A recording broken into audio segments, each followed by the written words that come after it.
Merci de nous rejoindre sur votre chaîne de bienvenue dans cette édition d'information. Le président du Conseil militaire de transition, président de la République, chef de l'État, le général du corps d'armée Mohamed Idriss Déby Itno a effectué une visite à Ankara, en Turquie, ce 26 octobre 2021 pour consolider la relation tchado-turque. Suivez le reportage de Télé Tchad. Le président du Conseil militaire de transition, président de la République, chef de l'État, le général de corps d'armée, Mohamed Idriss Déby Itno, a fait le déplacement d'Ankara pour consolider une relation tchado-turque qui remontait au XVIe siècle et dont les vestiges sont encore visibles à Abéché, dans le Ouaddaï. Au bas de la passerelle, et dans le respect des gestes barrières pour l'accueil à l'aéroport international SM Boga d'Ankara, les officiels turcs de haut rang et bien entendu l'ambassadeur extraordinaire et plénipotentiaire du Tchad en Turquie, Adem Dangay Nukurget. Le personnel de l'ambassade du Tchad en poste à Ankara a tenu également à souhaiter la bienvenue au chef de l'État. Après les échanges des amabilités, le général de corps d'armée Mohamed Idriss Déby Itno devait ensuite rendre la politesse en saluant d'un geste de la main les ambassadeurs africains accrédités en terre turque venus lui souhaiter la bienvenue. La haie d'honneur a bouclé le rituel protocolaire d'accueil. Le chef de l'État et son hôte se retirent ensuite au salon d'honneur où ils échangent pendant une dizaine de minutes au sujet d'intérêts communs. Le président du Conseil militaire de transition est accompagné dans son déplacement à Ankara d'une importante délégation comprenant 3 membres du gouvernement et quelques-uns de ses proches collaborateurs.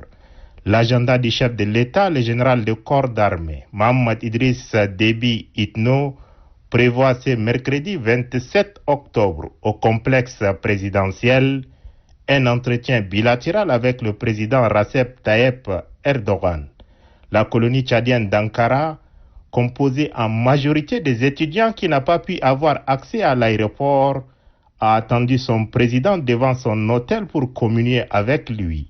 Une communion empreinte de chaleur caractéristique des Tchadiens.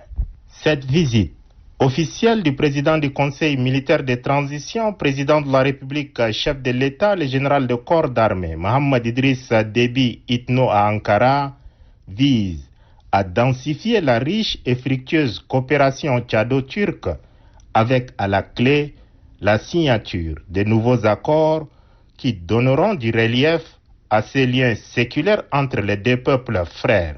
Président du Conseil national de la jeunesse du Tchad, Djeramadi Roland, candidat au poste de vice-président Afrique centrale à l'Union panafricaine de la jeunesse, est venu échanger avec le Premier ministre de transition Pahimé Padagué Albert afin de recevoir des conseils et des orientations. Reportage Télé Tchad. Djeramadi Roland, secrétaire général du CNJT, entendait Conseil national de la jeunesse du Tchad, candidat au poste de vice-président Afrique centrale à l'Union panafricaine de la jeunesse, est venu échanger avec le Premier ministre de transition, Pahimé Padagué Albert, mais aussi recevoir ses sages conseils et orientations, redynamiser l'émergence de l'institution panafricaine et surtout renforcer le leadership de notre pays, tel est l'objectif de sa candidature à ce poste. Nous avons cet honneur d'être reçus par le Premier ministre du gouvernement à l'effet de recueillir ces sages conseils et orientations qui nous permettront de pouvoir aller en force à cette campagne. Parce que pour rappel, le Tchad est candidat au poste de vice-président de l'Union panafricaine de la jeunesse, dont par humilité j'ai été choisi par mes pairs pour représenter notre pays en tant que candidat du Tchad à ce poste. Nous sommes sortis satisfaits à l'issue de cet entretien avec le Premier ministre parce que nous estimons que c'est une personnalité très expérimentée, très sage, et ces conseils vont nous permettre de pouvoir mettre en exergue pendant nos démarches de campagne Et il nous a également rassuré le soutien du gouvernement. Le congrès de l'Union panafricaine de la jeunesse est prévu du 15 au 16 novembre à Niamey au Niger. C'est à l'issue de ce congrès que le bureau de l'Union panafricaine de la jeunesse sera mis en place. Mesdames et messieurs, tout autre chose à présent, l'Agence nationale de sécurité informatique et de certificats électroniques a organisé un atelier de formation et de sensibilisation sur les enjeux et les défis du projet CERF. La cérémonie d'ouverture a eu lieu ce 27 octobre à l'hôtel Radisson Blu. La cérémonie d'ouverture de la formation et sensibilisation au profit de toutes les parties prenantes au projet CERF est organisée par l'Agence nationale de sécurité informatique de certification électronique ANSYS. Le projet CERF permettra de prévenir les cybermenaces induites par la révolution numérique dans le but de protéger les données sensibles afin de répondre efficacement à ces attaques cybercriminelles selon l'expert Mamadou Ben. Qu'est-ce qui aujourd'hui nous permet de répondre? Nous avons les lois, oui. Mais avons-nous les dispositifs, avons-nous les ressources, avons-nous les outils pour que quand des infractions de type cyber se produisent sur le territoire ou sur des actifs du pays, comment nous allons répondre? C'est cela la véritable question.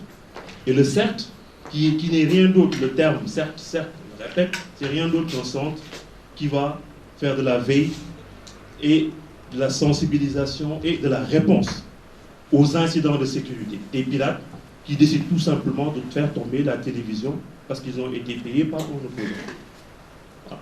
Ça peut être un cas pratique. Donc le CERT va venir doter le pays de cette entité-là, avec une organisation qui est bien définie, avec une mission de sensibilisation, d'information et de formation, mais surtout avec une équipe d'experts en interne, capable de riposter. Le directeur général de l'ANSYS, Abdelnazir Mahamat Nazou, a remercié la présence de tout le monde avant d'ajouter la recherche des actions par la mise en place du projet CERT afin de sécuriser les données dans notre pays n'est pas l'apanage de l'ANSYS seulement, c'est une affaire de tous. La formation va durer 2 jours et la cérémonie d'ouverture a pris fin par la photo. Dans le même cadre, le directeur général de l'ANSYS, Abdelnazir Mahamat Nazou, qui a lancé la cérémonie d'ouverture, a signé que cette formation a eu lieu d'être car c'est une opportunité d'apprendre sa connaissance en matière de lutte contre la cybermenace. Suivez son extrait. Les protections de données s'inscrivent parmi les priorités du pays, d'où des instructions des plus hautes autorités pour moderniser le secteur et mettre aux standards internationaux de sécurité et de certification. À ce titre, plusieurs orientations stratégiques ont été retenues pour la mise en place du CERF, qui fera une réforme du système de sécurité des données numériques au Tchad. Parmi celles-ci, la mise en place aujourd'hui d'un cadre de réflexion et de concertation sur cette question. Nous sommes tous, institutions autant que particuliers, chacun à son niveau et selon ses capacités, partie prenante à ce vaste chantier qui vise à sortir une véritable société de l'information au Tchad.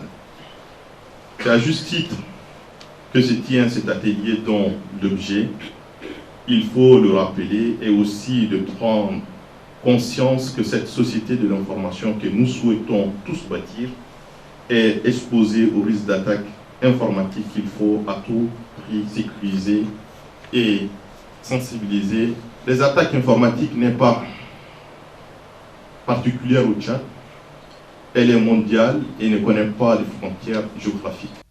Ainsi prend fin cette édition d'information, mesdames et messieurs. Merci de l'avoir suivi. Très bonne suite de programmes sur Anas 24. Au revoir.